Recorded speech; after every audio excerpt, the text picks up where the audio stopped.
Mayor Gerardo Sanchez. Present. Vice Mayor Africa Luna Carrasco. Present. Councilmember Mario Buchanan Jr. Present. Councilmember Luis Cabrera. Present. Councilmember Jose Ponce. Present. Councilmember Matias Rosales. Councilmember Gloria Torres. Present. Mayor, you have a quorum. Thank you. We're going to go ahead and go with item number 2A, discussion possible direction of staff and all matters regarding appointment of council member to serve on the Western Arizona Economic Development District, the WAEDD. Francia? Good evening, Mayor, Vice Mayor, council members. Back in June, City Council approved the funding for the Western Arizona Economic Development District. As part of the contribution, the city is to appoint an elected official to the executive committee. One of the most important benefits of the EDD designation is that the city's eligibility for EDA's competitive grant awards. Oh. The monthly board meetings are scheduled for 10 a.m. on the last Tuesday of each month and are being held through Zoom. The board complies with Arizona Open Meeting Law, and they average about 25 minutes to an hour long, those meetings. How often do they meet?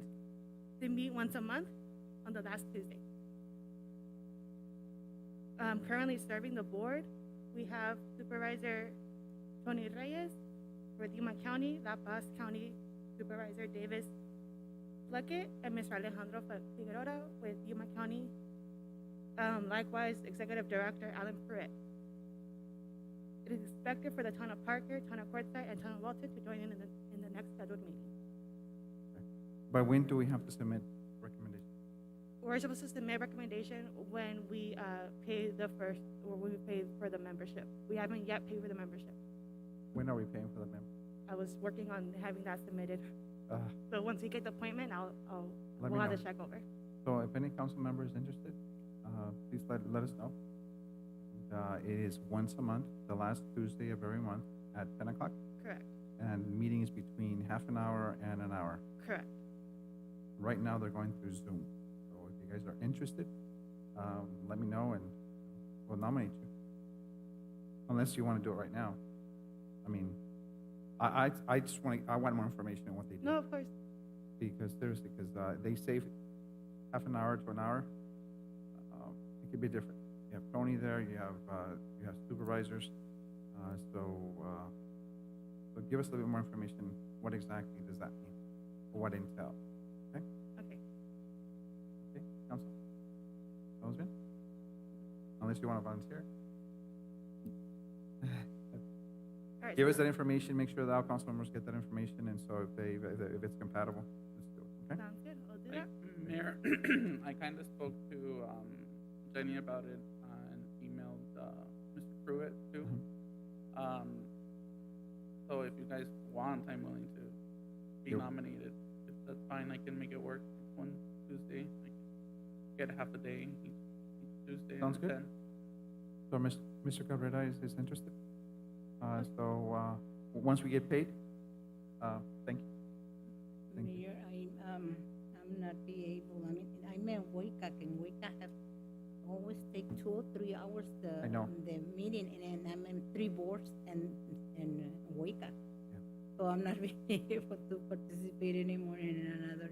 No, I understand. No, por eso, that's why I wanted to make sure, but, no, thank you. You're welcome. Thank you. Item number 2B, discussion and possible direction of staff and all matters regarding the purchase of a new ambulance. Chief Ramirez? Good evening, Mayor, Mayor, and members of council. This is an item that we talked about at the budget retreat.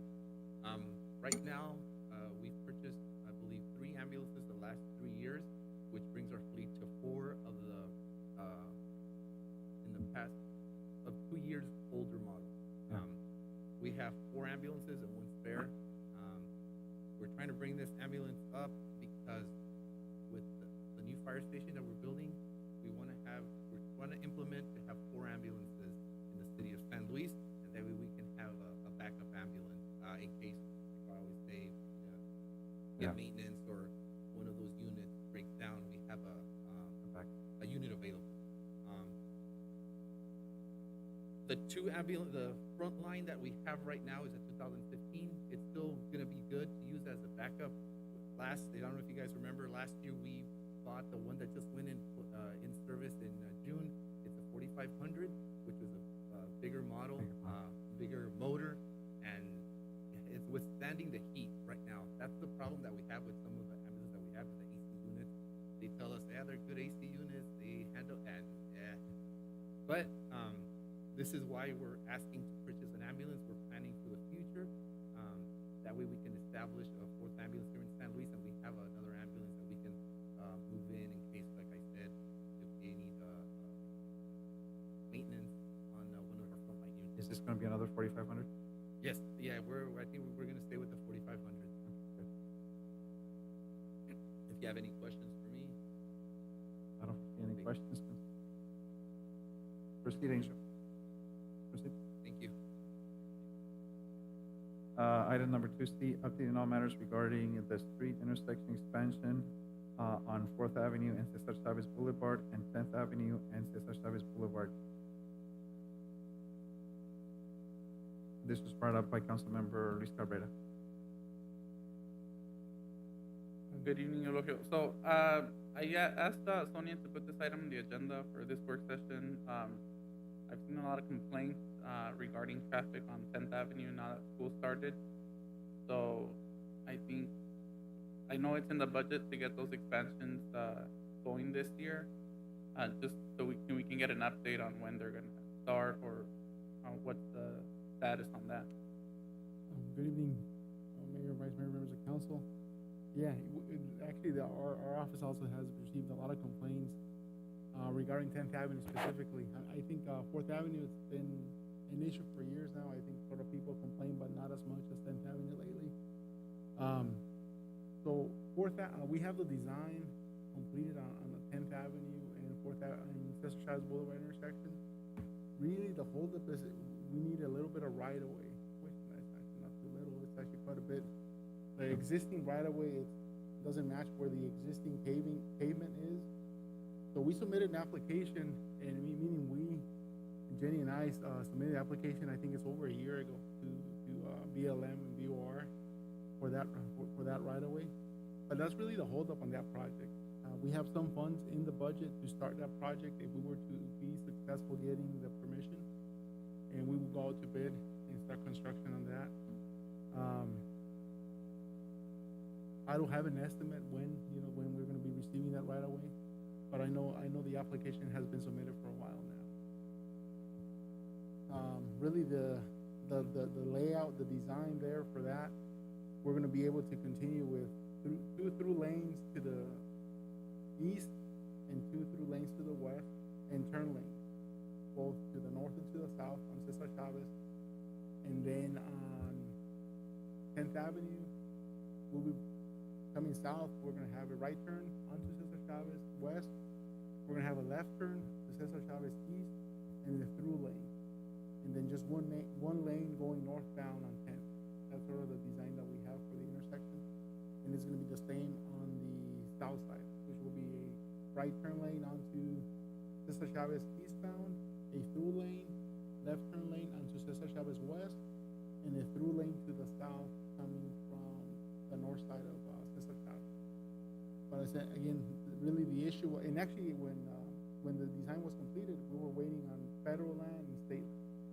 We now have received the state land formal documents for the right-of-way, and I checked with Jenny before the meeting.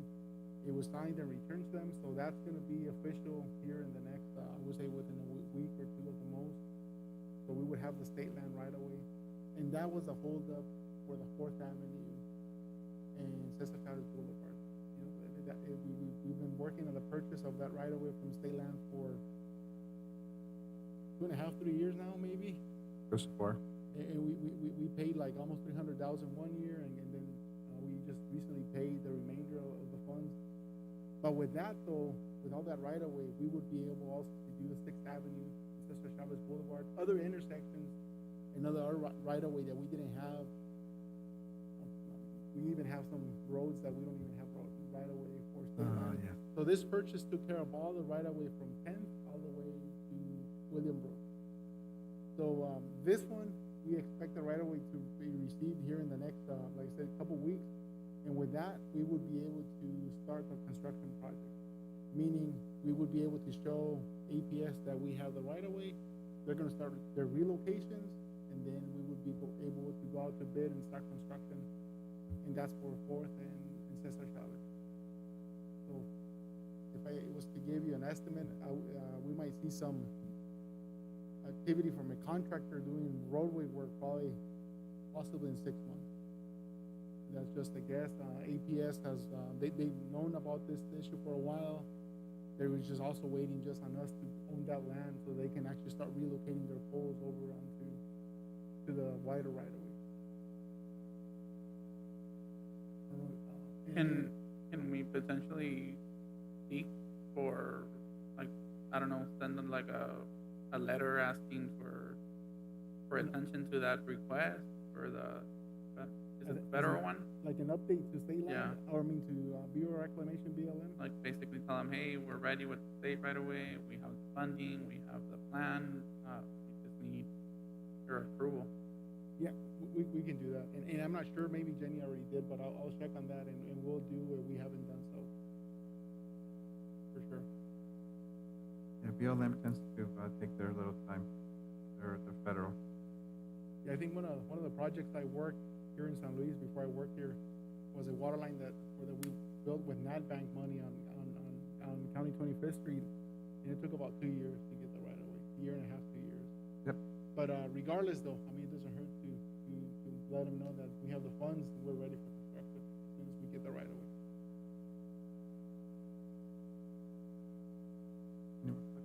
No, I think that's it. Could we possibly do like a post on social media or something saying where we're at with that expansion? Because like I've received complaints, and like you said, you guys received plenty of complaints too. That way the people know. Maybe a short video explaining, hey, this is where we're at. This is what we need. As soon as we get it, it's gonna happen. Yeah. That way they don't say it's like the city that doesn't want to do anything. If that's what we want to do, we can do that. We can post even a conceptual what's being planned and explaining the holdup really. If that's what we Councilman wanna do. Cabrera, we can work with the marketing committee and put something together so we can give updates on that project. Awesome. Thank you. That's Have a it for question. myself. Correct me if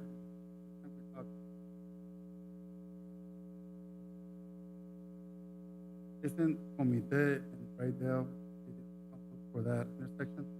Yes, there is a development agreement that Comite was gonna, Comite and Rydell Development, they were gonna do half of the intersection and the city was gonna do the other half.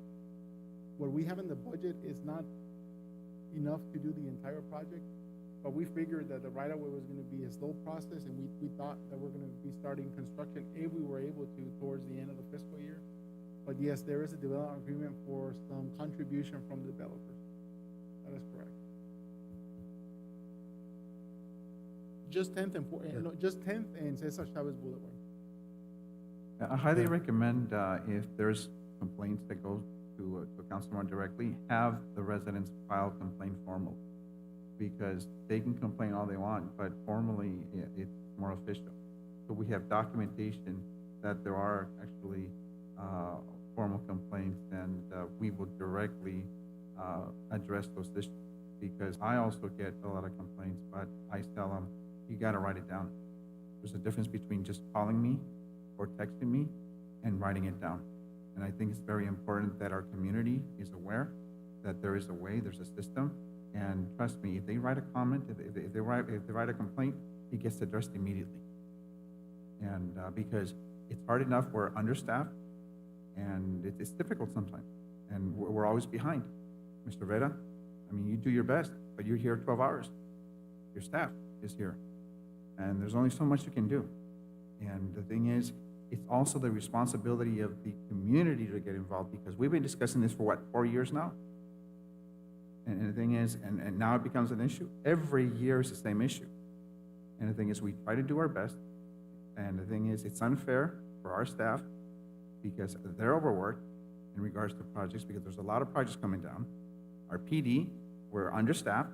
And the thing is, people need to understand, we're not a rich community. They decided not to pay for example, property taxes, that would have yield or facilitated more police officers, would have yield a substation by now. And so it's very crucial. If they have a complaint, write it down. That's my recommendation. One of the things that I want to add, if I may, Please. I mean, these are, I mean, Sixth Avenue, for example, I think back in 2012, there was a project assessment that was done, which is like the 15% design for Cesar Chavez Boulevard when NADA was putting it together. And even back then, the traffic study that day was conducted showed that a signal was needed on 6th, on 4th, on 10th. So even since then, you know, the level of service was fairly low. But unfortunately, you know, once with the city, with council's support, you know, we've been going after this intersections to get them signalized, but it's taking this long for right-of-way acquisition. So sometimes, you know, imagine we showed a concept back then 4 or 5 years ago about this project. It's just sometimes hard to say how long it's going to take to complete the process from either a state or a federal agency. It really is. I know with the pandemic, BLM was working 100% from home. Bureau Reclamation the same way, so I'm not sure, you know, how much that application has moved, but we'll provide an update and we'll move forward with informing our residents as we want to do. And another thing, Mr. Vera, if you decide maybe 6 months, what happens if construction doesn't start in 6 months? What's going to happen is like you lied. And the thing is, when we depend on other entities for the program or for a project to continue, it's very difficult.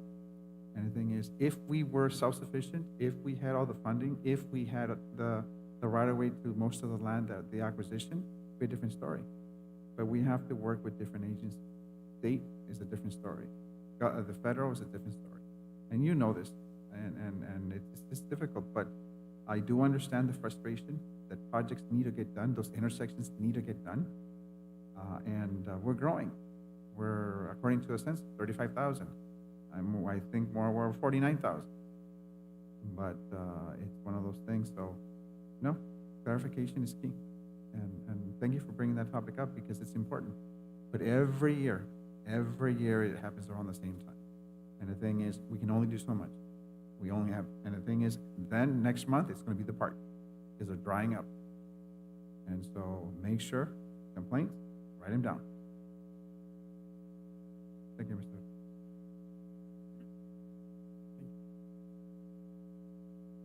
Anything else, Mr. Red? No, I mean, I guess the only one I want to mention is, so on 6th Avenue, we have a similar situation. I mean, it's warranted a signal. Internally with admin, previous city administrator, it was discussed, you know, wanted to get 4th and 10th up first, and then we're going to move on to 6th. And there's an agreement there that Gadsden Elementary School District will be contributing partially for that signal also. But then again, we weren't ready, so there's no need to get any funds from them yet. Now, once we have the right-of-way, we build the other 2 intersections, we could move on to 6th Avenue as well. It's very important that the different parties like the Gaston School District, that Bienestar, and I believe Nieves right there are aware that when we get closer to the construction phase, that they're aware, because I don't think we're going to have the money to complete the whole project, especially on 10th. And the thing is, they need to be aware, they need a budget at least a year in advance to budget their corresponding, because the city cannot take those big projects by itself. We have commitment and by the different agencies. It's very important we give them heads up, at least a year heads up, if we can. Okay? Absolutely. I mean, you would do it. That's what you do anyway. No, and I think, Yeah. I mean, we're trying to get these other 2 completed, but I think that was one of the things that they requested for us to let them know before March, the previous year, that way they can get their funding in place. Good. We're going to go with item number 2D, discussion of possible direction of staff in all matters regarding vehicular traffic control during peak hours. This is another topic brought up by Councilmember Luis Carrera and Lieutenant Marco.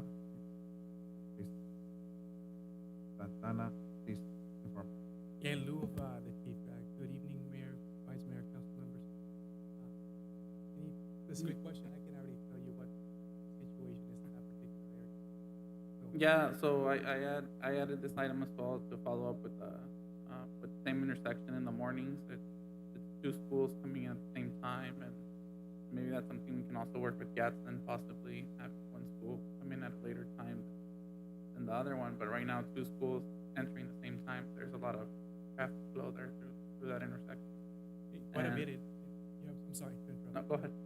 You're absolutely right. In the specific areas, I can tell you because I've driven in the area particularly, and that's 10th Avenue, one. The other one would be 8th Avenue and Cesar Chavez Boulevard. And you have County 22nd and Sidewinder Road, that's another one. And as well as right there next to the San Luis High School. Those are the most congested areas that we have. So what has been an issue has obviously been the manpower that we've had, manpower issue. Although we've made a couple modifications to make sure that we have more officers out there. So what we've been doing is on the mornings, for example, because it's mornings and afternoons when we have all these issues. So the mornings we were adding the detectives are actually helping the patrol officers because the patrol officers that we have, they also have to respond to calls. And those are very unpredictable. We never know when we get a call. We get, for example, a domestic violence call, then that requires a couple of officers depending on the situation. So morning times, so what we've added now is we've added 3 detectives that are going to be there also assisting with traffic. Obviously, the patrol officers are priority, but in case they have to respond to a call, that's when they leave and the detectives go over and take care of the certain intersections that are needed to be covered. Now, in the afternoon is where my unit and administration, which is 3 of us, we go out there as well and we cover in case of an actual call. So I know that we've currently dealing with hiring police officers. We have at least, we have one that's going to be, if everything goes well, he's going to be hired next month, actually this month, at the end of this month. So we have one officer lateral that's coming over to our agency. We also have, we have 5 that are currently on the process to be sent over to the academy, which starts in October. So that automatically is going to really, really help us, considering the city growing quite a bit. And so us having to hire more police officers is definitely going to tremendous. So the bigger the city, the more calls we deal with. And as of lately, we've been dealing with more serious calls and has been dealing a lot more manpower issues that we have to deal with. No, I'm with you. I completely agree. I've seen it, and I think for some of us that also that live here, we are dealing with that same situation. So I believe that adding those detectives in the morning as well as in the afternoon, I think it's really helping out.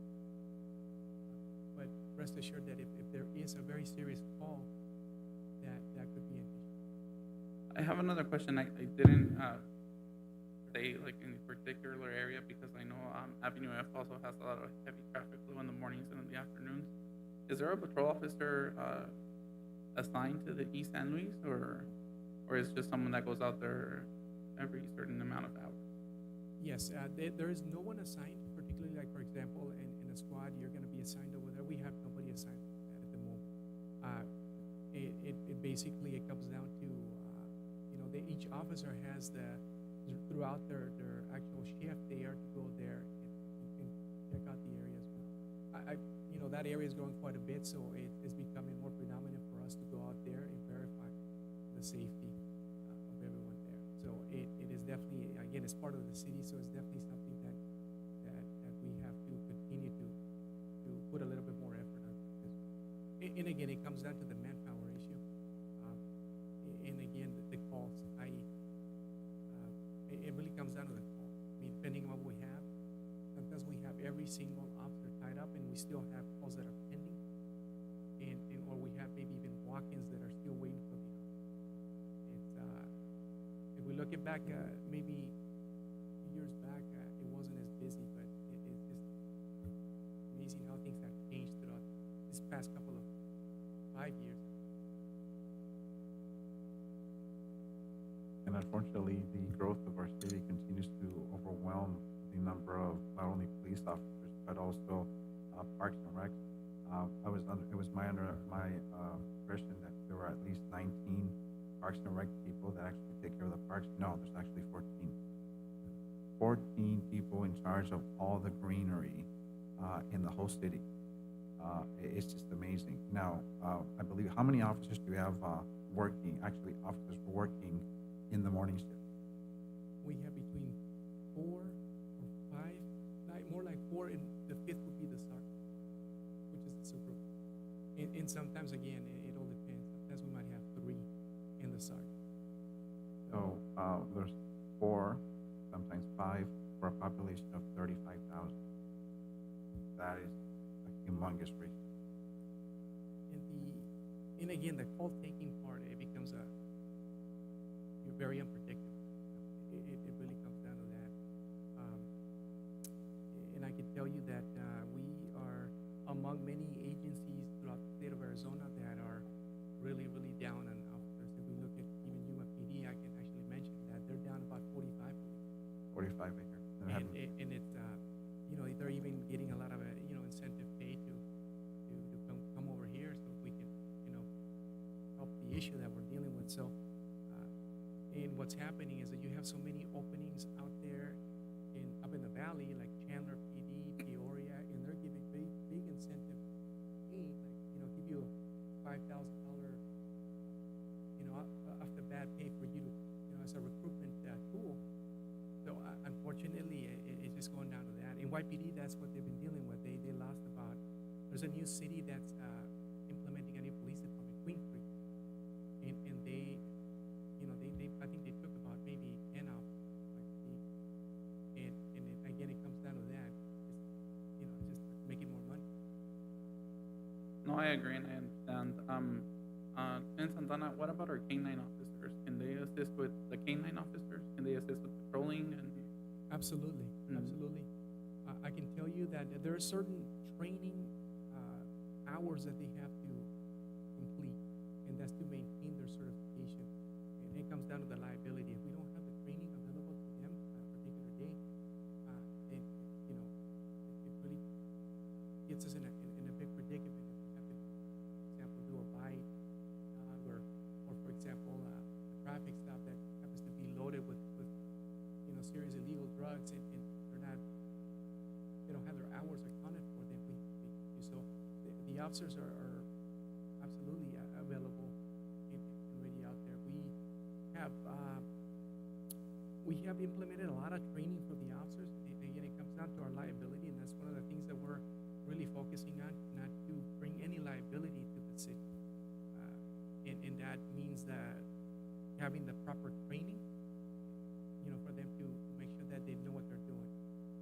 And it goes back to case law. If you go to city of Canton, Ohio, had a particular case law about that there was a big lawsuit because officers were not properly trained. So it's something that we really want to be kept on the loop to make sure that it's really, there's a lot of big components that we need to really make sure that, it's not just about, getting a patrol car and just go stop the car or go have fun.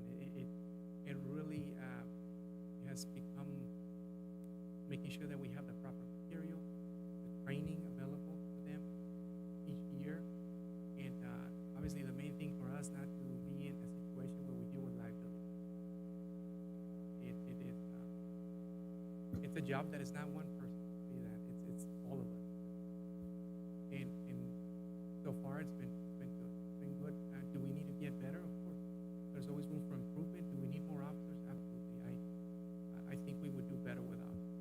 And I think again, the 5 that we're going to send to the police academy here, thankfully it's a full-time academy here in Arizona Western College. They go in October. It's a 4-month academy. Then they go through a field training officer program that takes another 2 months, depending on how well they're grasping the system that we have. And so we're looking at maybe by June of next year to have, these 5 officers out there. Yes, sir.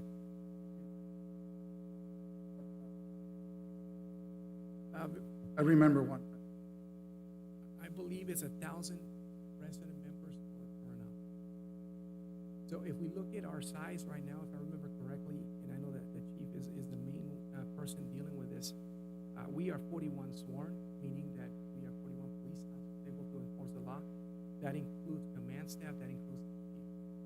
So we have, there's 3 of us that are lieutenants, and we have 3 separate divisions that we deal with. So I deal with administration, not normally outside. We have a patrol lieutenant that he deals with a lot of administrative work, but he has more ability to be outside. And of course, we have Lieutenant Reynoso, for example, that he deals with support services. That is the evidence room, which is a big component of the agency, as well as the detective. And he deals with training. He's the training man to make sure that we're keeping up with our hours and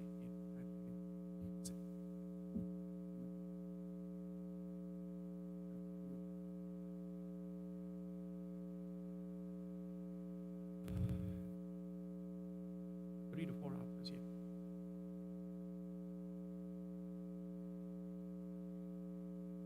Yes, ma'am.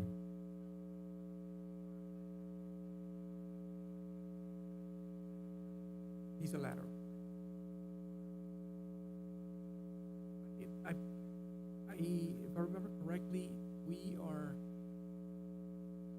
three positions that we are Vacant. replacing. Oh, Yeah, I believe there was 1 approved, and we had 4 vacant, actually, 5 vacant. yeah. So, yeah. Now, the gentleman that you're talking about that we're hiring him, by the end of this month, almost guaranteed. It's just a matter of us getting the memo done. Is because he's a lateral, so we don't have to send him to the academy. So he goes straight into field training. And the good thing, he's a police officer in another agency here in Yuma County. So that's a very easy training and very short training for us to deal with. And we have another man out there. That's a big plus, because it takes a while to go through the field training, and that is a pass or fail. If we have an officer that is not responding to training, again, we're thinking about the liability. We may like the officer, we may like the person, but it comes down to, we pass him because we like him, and then we deal with a situation that becomes a liability, and it goes with what you call vicarious liability. So that means that if there's a lawsuit, we owe it. That vicarious liability is very important. You have the field training officers there that are not going to sign off unless they're absolutely sure that that officer is going to represent the city and the department the way it needs to.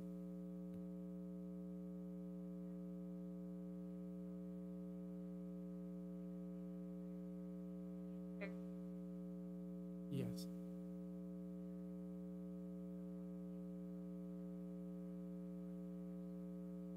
Rough. All these factors.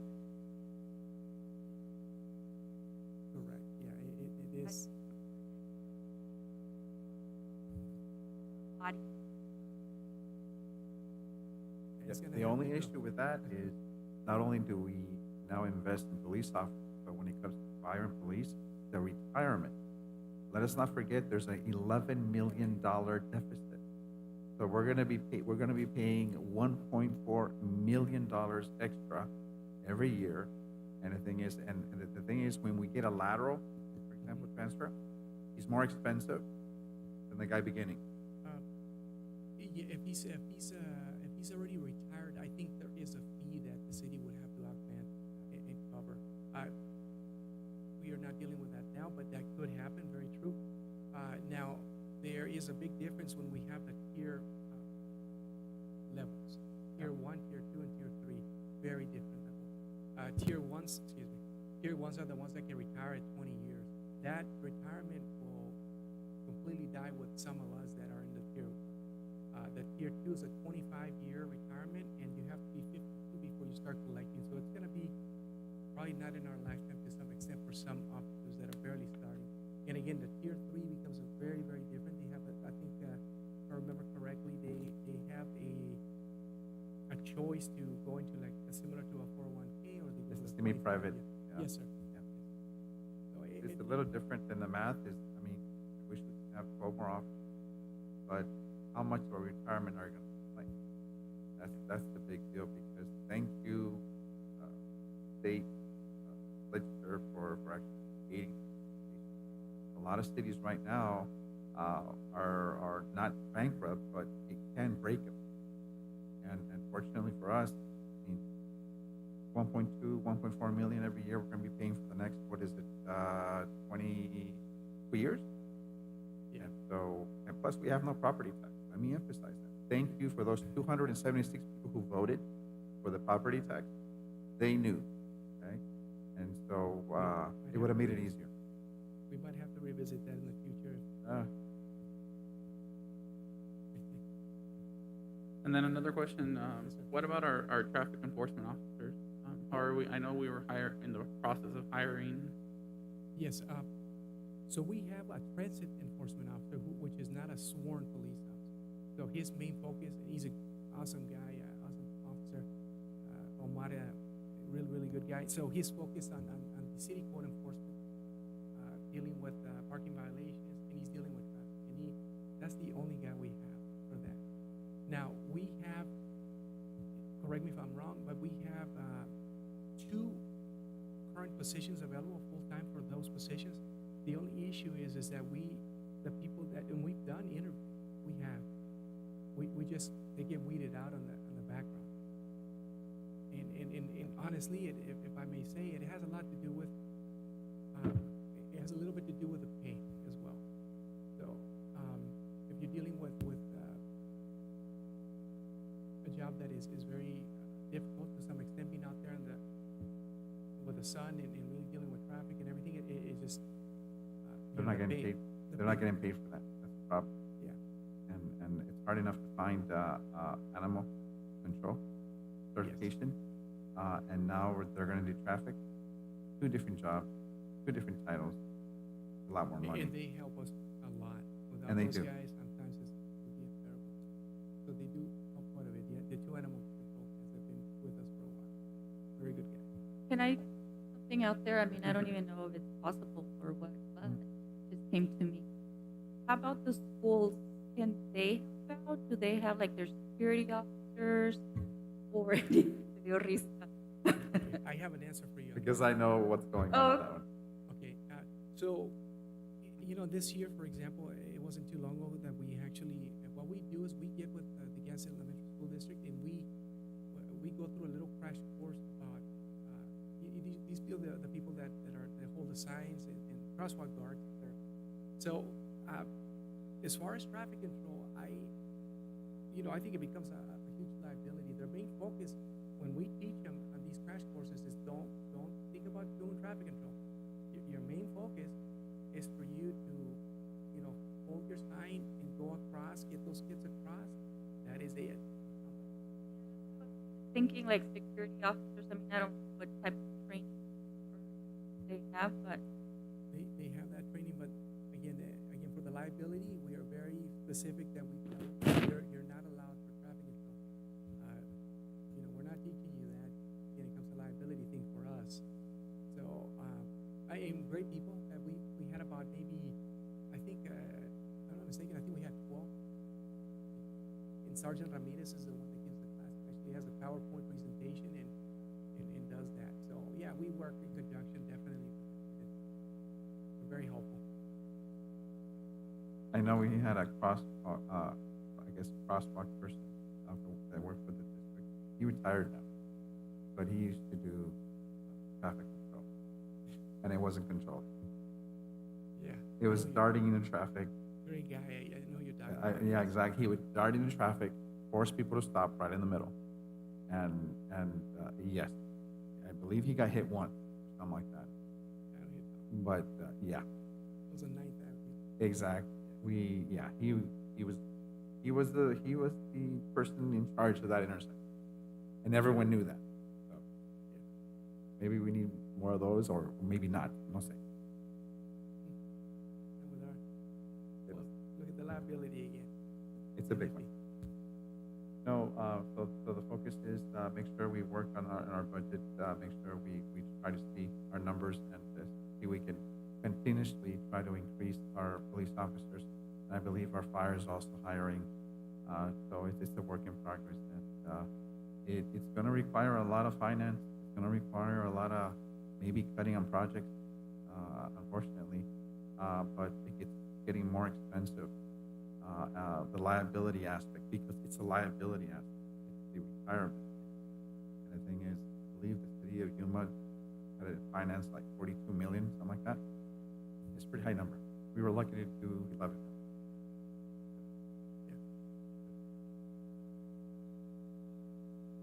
We're gonna go ahead and go item number 2E. Oh, Yes, please.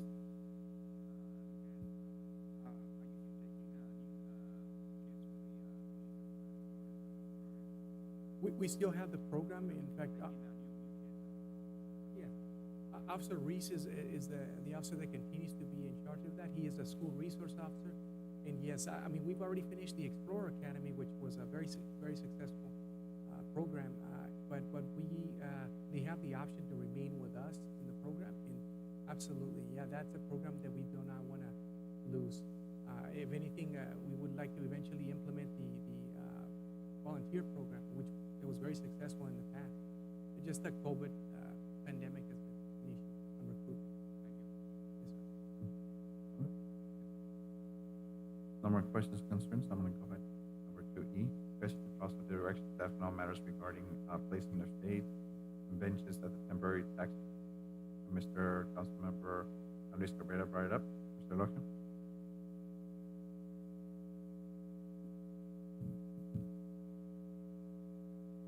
Hi, Elohim. Good evening again. I asked this item be put on the agenda as well because some of the taxi drivers that have our city permit to be in the border have spoken to me in the past about them not having any shade or any benches in the temporary taxi stand they're at. I told them that it was not the official taxi stand, which was why they didn't have any shaded structure or any benches, but they requested that if we could have maybe a bench or two and like a small shade or something, maybe like what the buses have, or just something meanwhile they're placed there for the citizens that wait, because usually they have people wait there until there's a few of them to travel to Yuma or Somerton, and those people are just waiting there in the sun. Good evening again. On this item, it was mentioned to me previously. We really I didn't really get a direction as far as, what exactly we're gonna be putting up. The right-of-way's there. There's a little room. I really need to look into how the permission is to allow that infrastructure that's existing. But I have looking at the plans for the downtown improvements, it shows right-of-way all the way to the chain link fence. So I think it is doable. I believe in my last conversation with Tadeo, or the previous city manager on this one, was he was reaching out to Waste Lipta, Kelly Prager, just to get an estimate on shades. And I believe it came back that it's about $16,000 for the shades. Something different can be done as well. It's really just what we want up against the port of entry. We want an official shelter similar to what Whitecat has.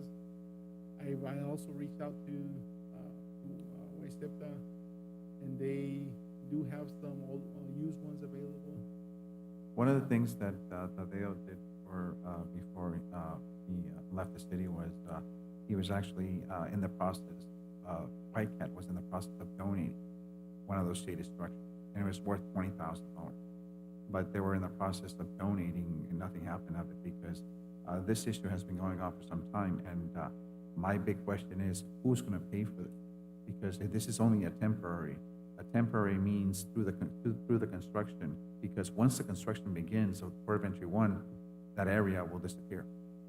Because there's going to be at least 17, 16 lanes, and all that area where the taxis are right now, they're going to have to be moved. And so, are we willing to pay $22,000 for this? That's the question. But I believe if you speak to Tadeo, there is a contact person, and there was actually a shady structure going to be donated, a structure that would solve this problem. And I would rather get a donated structure that is already engineered than try to build something that's temporary. I mean, you're the engineer. I think building something from scratch, I mean, going through the OSHA inspections and the PEP program, I don't think that's something that we wanna do.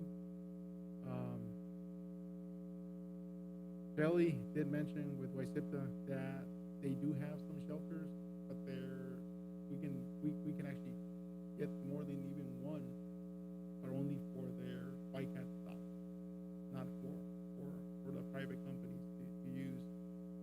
But it might be something that Please. you might know about that additional shelter that was gonna be donated. I mean, for us to install, especially if it's something that's in decent condition, that would be not great, you know, especially next to the port of entry.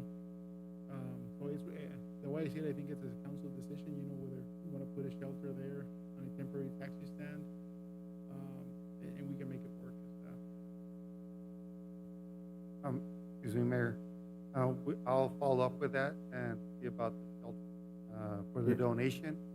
Then again, we can come back, give you an update, and then see what other direction. Yeah, because they were saying that they were willing to put money on there, but I don't think they're willing to pay 20,000 or 16,000 for a shelter that's going to be temporary. And so if we can find this, I believe they were willing to donate structure, solid structure, and all we had to do is anchor it and make sure we have the surface area to install it. I think it's a safer bet. Whereas we bolt it, we remove it, and when it's no longer needed. So. But the process started probably 4 months ago, 3 months ago. But it took that long for someone. The thing is, per se, we can donate, and that is not related to the white cap. Okay, because these structures are not being used, period. Okay, so please make contact, and then that should help alleviate some of that issue. Now benches, that's a different story. We have to deal with right away. But let me be very clear. The taxis are the only ones in the whole city that actually have a business or work in city right away. No one else has that right. And that's the question we need to be asking ourselves.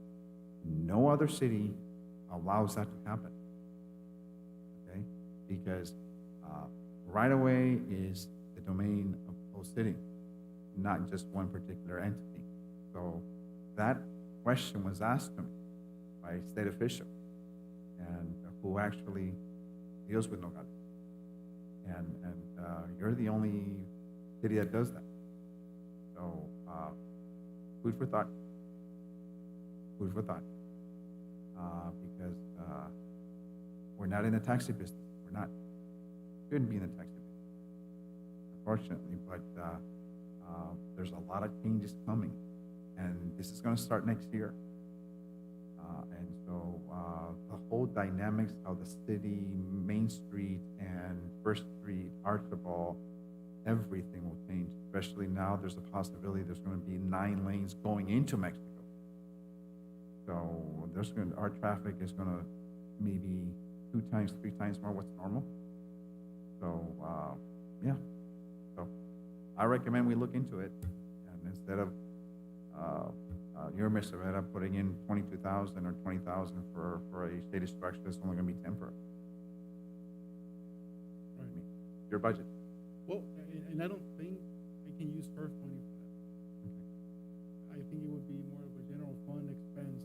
Yeah, exactly. Yeah, HERF is tied. I wouldn't be able to use it No. for I can use it for benches elsewhere, you know, but just for a taxi stand, it's something we'll be risking an audit finding that wouldn't be recommended. There's also legal issues regarding gift cause, or we're doing this for this particular type of entity. We have to do it to everyone else.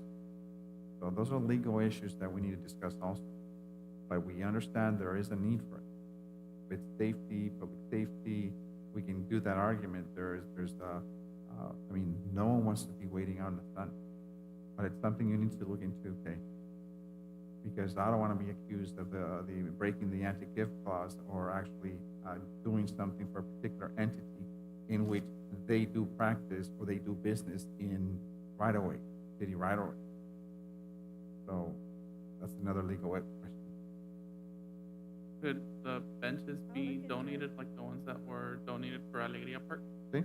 Okay, we'll take donations, yeah, but they have to be compatible with, what is it, disabled, is it that? Because those regular, I mean, we don't want a liability because they will be sitting on city right away.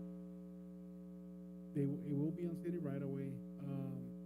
Again, I think it's something, as long as it's safe, I think we can place them.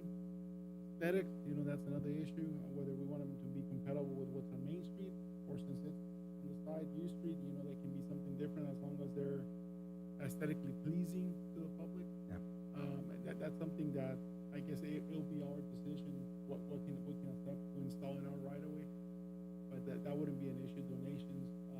And I think, if I remember correctly, when this taxi stand was established, it was really sort of temporary till the city found funding to do the one along William Brook, or until the construction of the port, which Yeah. seems to be happening sooner than what we thought. It's happening sooner than later.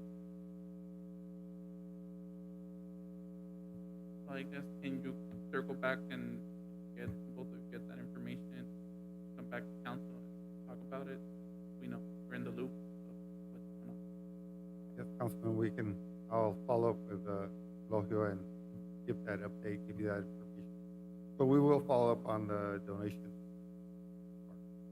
Give it. Thank you, Mr. gentlemen. Lopez. Thank you, Mr. Galavis. Anyone else, any questions, concerns? If not, I want to entertain a motion to adjourn. Second. There's a motion, there's a second, all those in favor? Aye. All those against? Motion carries, thank you. Have a good night.